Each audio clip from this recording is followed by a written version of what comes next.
वा वेदा, खूप छान आहे ग.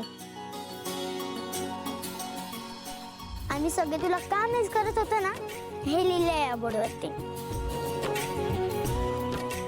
आई, मी तुला वाचून दाखवते. बर. लेकीचा दुरावा सहन होत नाही, लवकर ये मीरा. आजी, घरातली लक्ष्मी जर घरातच नसेल तर उदासना वाटणारच ना. आजोबा,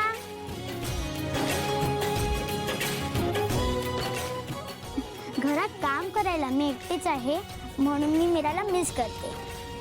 नर्मदा आजी. नाही नाही नाही नाही, मी की तुम्हाला आज ओळखत नाहीये. तुमची सगळी नाटकं मला माहिती आहेत. एक नंबरचं लबाड आहात तुम्ही, लबाड. बाबा, जरा शांती मिळावी ना म्हणून दामोदर काका कुठल्या तरी आश्रमात गेले, पण नर्मदा आत्या इथून त्यांची शांती भंग करतीये. आश्रमात आणि दामोदर लोणावळ्याला मित्रांसोबत पार्टी करायला गेलाय तो. काय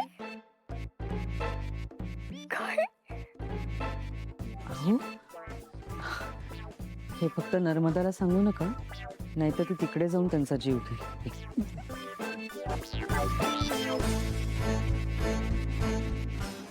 बरं बरं, ठीक आहे. माझ्याकडे पण वेळ नाहीये तुमच्याशी बोलायला. ठेवा फोन. काय झालं? हसताय काय सगळे? हा? काय झालं?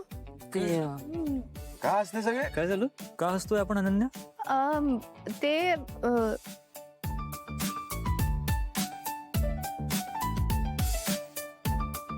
अगं आत्या,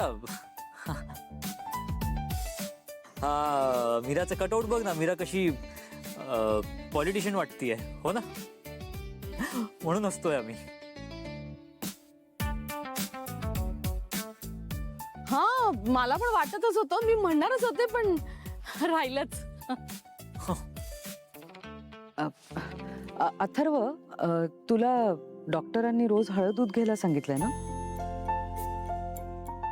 आई, मगाशी मीराने दिलं मला.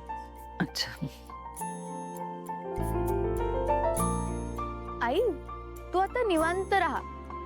आता आपल्याला दादाची काळजी करायची काहीच गरज नाहीये. अच्छा, म्हणजे अनन्या तुझा प्लॅन यशस्वी झाला?